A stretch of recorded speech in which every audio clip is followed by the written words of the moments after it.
Bonjour à toutes et à tous. Suite de ce tour du monde démarré à San Francisco il y a déjà 16 heures. Il se terminera à Toronto, au Canada, dans 8 heures, 24 heures, avec toutes les équipes de Deloitte mobilisées. Bienvenue à Paris, ici, en France, à la tour Majunga. Nous sommes ensemble jusqu'à 15 heures. 100 minutes pour parler d'un sujet majeur que l'on ne peut pas ignorer, que l'on ne peut plus ignorer. Elle fait débat ici et ailleurs, mais s'il y a bien un secteur où elle peut faire l'unanimité, c'est bien dans le combat pour mieux préserver la nature et l'humanité. C'est évidemment, ça va de pair. On le sait, la hausse des températures fait souffrir la planète et son écosystème. Avec les experts du GIEC, nous savons que l'on doit tout faire pour maintenir cette augmentation du mercure à moins de 2 degrés. Allons-nous y parvenir? L'intelligence artificielle peut-elle nous aider à mieux appréhender le réchauffement planétaire? Peut-elle aider les États, les gouvernements à mener des politiques plus efficaces? Peut-elle accompagner, soutenir les entreprises à mettre en place les bons outils pour rendre la planète plus résiliente? Voilà les enjeux posés. Avec une question générique, l'IA peut-elle contribuer aux efforts globaux pour préserver notre planète et à quelles conditions?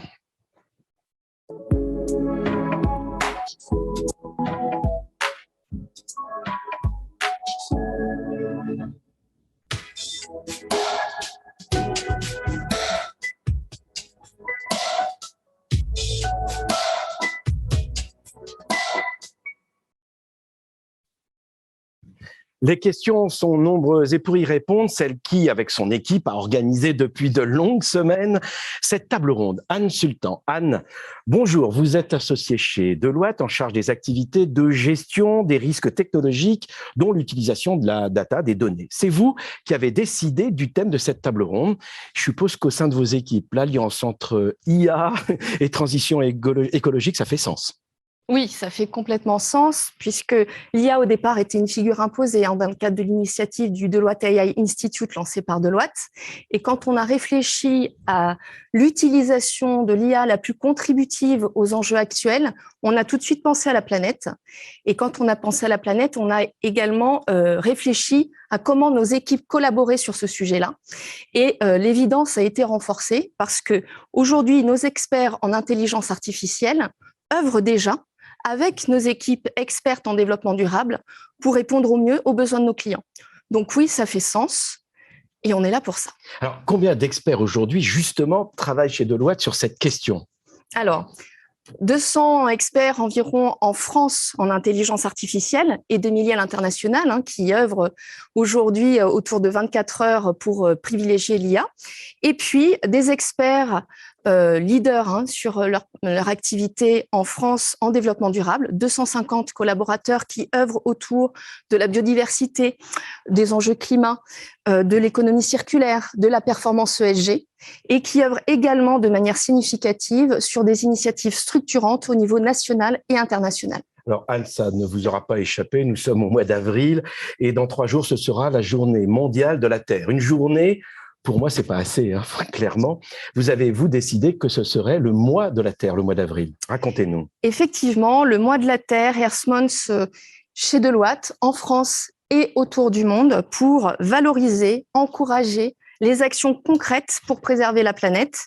Et cette année, les thèmes de prédilection sont la biodiversité, l'économie circulaire et la transition électrique. Donc, chez Deloitte, on souhaite avoir un impact qui compte. Notre credo, c'est Make an Impact That Matters. Et on souhaite l'avoir aujourd'hui autour de cette table ronde.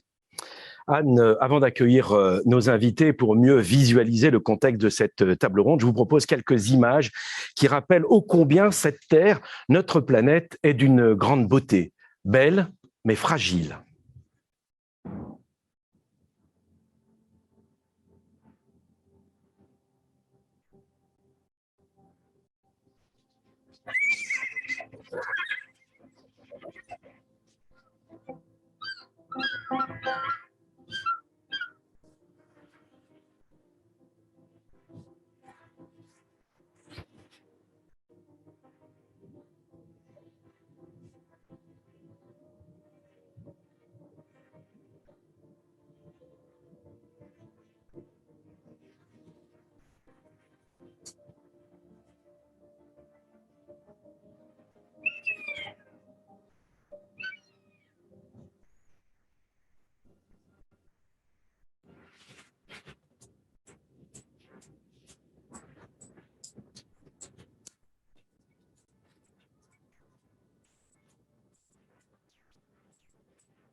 Allez, voyons, comment tu fais. En fait, il faut mettre le plat droit. Tu vois ? C'est bon ? Oui. Et fais la totale, voyons. Ah oui, ça marche.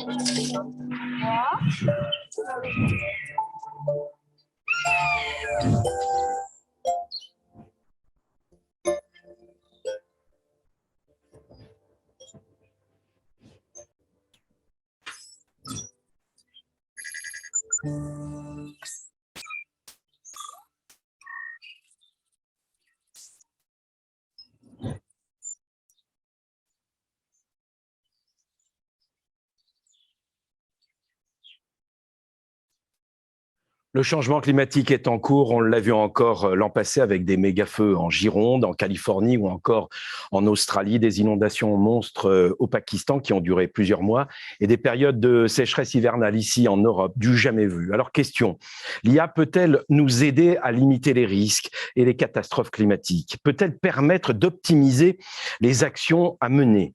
Alors, Guillaume Avrin, qui nous a rejoint, merci d'être sur ce plateau, merci d'avoir accepté notre invitation. Vous êtes le coordonnateur national pour l'intelligence artificielle. J'ai lu dans votre profession de foi sur LinkedIn à quel point l'IA, pour vous, est une promesse d'avenir. Racontez-nous. Tout à fait. Merci beaucoup de me recevoir. Je suis ravi d'être avec vous aujourd'hui. Alors effectivement, nécessairement, je pense pour la mission que je réalise pour le compte du gouvernement, j'ai la certitude que l'intelligence artificielle est un vecteur de progrès, de progrès sur, bien sûr, économique, de progrès également par rapport à la transition écologique de notre société, de progrès pour notre bien-être social. Donc voilà, j'en suis convaincu, ce qui ne veut pas dire que il n'y a pas justement des incertitudes fonctionnelles à résoudre. On est en plein dedans sur les discussions par rapport à l'AI Act, etc. Donc voilà, il faut établir un cadre de confiance pour pouvoir utiliser et déployer ces technologies d'intelligence artificielle, mais le potentiel que cette technologie contient est énorme et je pense qu'on a tout intérêt en France et en Europe à capitaliser sur ces... Alors justement, pour la France, donner du sens à l'intelligence artificielle, c'est votre credo. Hein. Alors tout à fait, et depuis, enfin le mien, c'est celui de la France. Depuis 2018, avec la remise du rapport Veiani, son titre, c'était « Donner un sens à l'IA », tout à fait. Et c'est extrêmement important de le rappeler parce que justement, avec les IA d'usage général, les IA génératives, le sujet de la confiance est à nouveau sur le devant de la scène avec beaucoup d'interventions politiques dans les médias, même dans les conversations de la vie de tous les jours autour de la maîtrise de cette technologie. Et ben il faut avoir conscience qu'en France et en Europe, on s'est positionné sur ce sujet depuis le début et on voulait avoir un cadre maîtrisé pour pouvoir développer et déployer ces technos.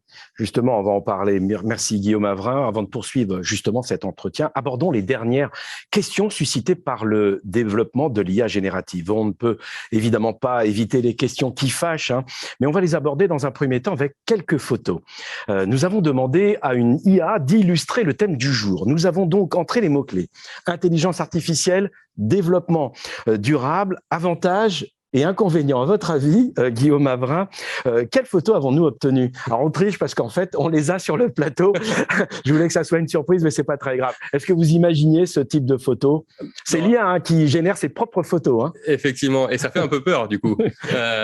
Et par contre, la question qui peut se poser, c'est est-ce que ces photos sont réellement représentatives de ce qu'est l'IA aujourd'hui et de même ce qu'on peut envisager qu'elle soit à moyen terme? Je pense pas. Déjà, on voit que c'est une notion de, enfin, elle est très personnalisée, cette intelligence artificielle. On lui donne un caractère bio-inspiré, mais physiquement. Là où, en pratique, sur l'intelligence artificielle, effectivement, par exemple, sur les systèmes de dialogue, on va essayer d'améliorer la capacité de dialogue pour rendre naturelle l'interaction avec l'être humain, mais sans nécessairement que ce soit personnalisé au sein d'un avatar. ChatGPT, par exemple, ne l'est pas. Et puis surtout, bon, je pense que c'est toujours plus facile de représenter un scénario, soit catastrophe, soit qui pourrait un peu inquiéter sur l'intelligence artificielle au travers d'une image. C'est peut-être plus compliqué de représenter l'ensemble du potentiel que cette technologie promet. Justement, on a 2 heures pour en parler. Mais c'est vrai, avec l'arrivée d'une nouvelle technologie, il y a toujours des inquiétudes et des réserves. Mais aujourd'hui, avec l'évolution de certaines IA génératives, certains tirent la sonnette d'alarme. C'est le cas d'Elon Musk, le fondateur de SpaceX et président président de Tesla. Il n'est pas le seul puisqu'ils sont plus de 5000 à dénoncer le fait que ça va trop vite. Parmi ces noms, on retrouve Steve Wozniak, le cofondateur d'Apple, ou encore Stuart Russell, qui est chercheur à Berkeley, à San Francisco. Tous appellent à mettre en pause l'entraînement de systèmes d'IA. L'Italie, elle, le dit autrement. Là-bas, il est désormais interdit d'utiliser l'intelligence artificielle générative pour au moins 2 raisons. La première, elle ne respecte pas la législation sur la protection des données. Et la seconde, elle permet à de jeunes enfants de l'utiliser sans le moindre contrôle. À Sciences Po Paris, pour tout élève surpris à l'utiliser, c'est l'exclusion définitive. Guillaume Avrin, ça va pas un peu vite ? Justement, je pense qu'on revient à ce qu'on disait tout à l'heure. Moi, je pense au contraire qu'on est loin d'avoir exploité tout le potentiel de cette technologie. Par contre, les questions, les inquiétudes qui sont exposées dans cette lettre Future of Life, elles sont légitimes et elles sont clairement entendues par le gouvernement, par différents ministres positionnés sur le sujet. Elles sont légitimes, mais la réponse qui est proposée dans le cadre de cette lettre Future of Life, qui est autour d'un moratoire de 6 mois, on pense que c'est pas la bonne parce que justement, en France et en Europe, depuis 2018, on est positionné sur ce sujet de la maîtrise des développements et déploiements de ces technologies d'IA. On a lancé au niveau européen, on a l'AI Act, avec tous les travaux autour de l'AI Act sur la production des normes harmonisées pour procéder aux évaluations de conformité. On a également les Testing and Experimentation Facilities for AI qui ont été financés par le programme Digital Europe pour mettre en place, pour rassembler les organismes de certification, les centres d'essai pour procéder aux évaluations de ces systèmes intelligents. On a en France un nombre assez important d'initiatives sur ce qu'on appelle l'évaluation, enfin la certification volontaire des technologies d'intelligence artificielle et la mise en place de labels.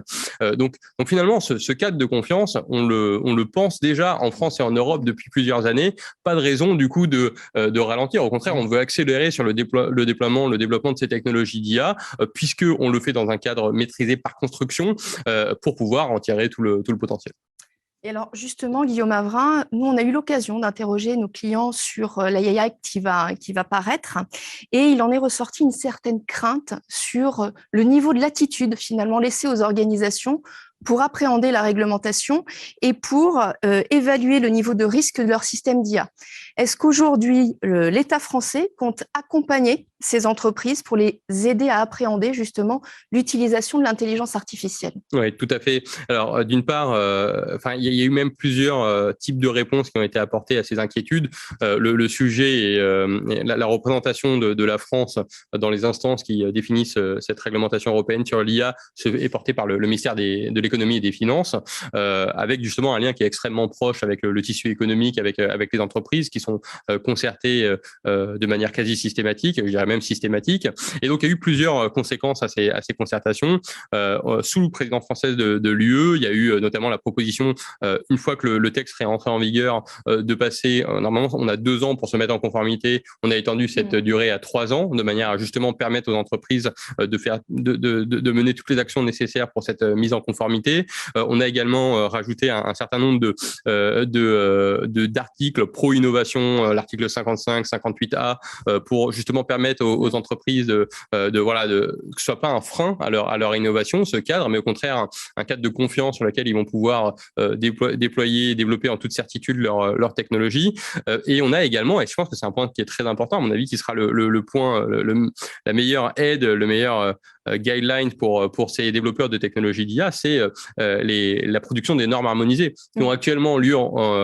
Les travaux sont en cours au Sénélec, JTC 21, donc la Commission européenne en charge qui a reçu la standardization request pour produire ces normes harmonisées. Ça se fait en collaboration avec l'ISO IEC JTC1 SC42, pardon pour les termes, mais en gros la commission de normalisation internationale sur l'intelligence artificielle. Donc ces normes, elles vont permettre justement de préciser pour une application de reconnaissance d'image particulière, quel type de métrique on peut utiliser. Je dis bien on peut utiliser, parce que ce qui est important avec ces normes harmonisées, c'est que ça sert de présomption de conformité, c'est-à-dire si le développeur de la technologie d'IA a fait ce qui est dit dans la norme, alors il est considéré comme conforme aux exigences réglementaires. Par contre, il a le droit, à partir du moment où c'est justifié et que ça tient la route, il a le droit de passer par une autre méthodologie qui serait la sienne. Et du coup, ce sera ce qu'on appelle les organismes notifiés, les organismes en charge de procéder aux évaluations de conformité qui vérifieront que ça a été bien fait. D'accord. Alors, vous êtes avec nous aujourd'hui sur ce plateau et on est ravis de vous accueillir. Est-ce qu'en primeur, vous avez une date d'entrée en vigueur de la réglementation européenne ? Malheureusement, non, je peux pas vous faire d'annonce. J'aimerais bien, mais c'est pas possible. Par contre, il faut distinguer effectivement l'entrée en vigueur et la date à laquelle les organismes effectivement vont devoir se mettre en conformité. On disait que c'était 3 ans après l'entrée en vigueur. Donc aujourd'hui, là où on en est, dans les prochaines semaines, on va dire, va commencer ce qu'on appelle le trilogue. Le trilogue, donc entre la Commission européenne, le Conseil de l'UE et le Parlement, voilà, de manière à converger vers une position consensuelle sur le texte.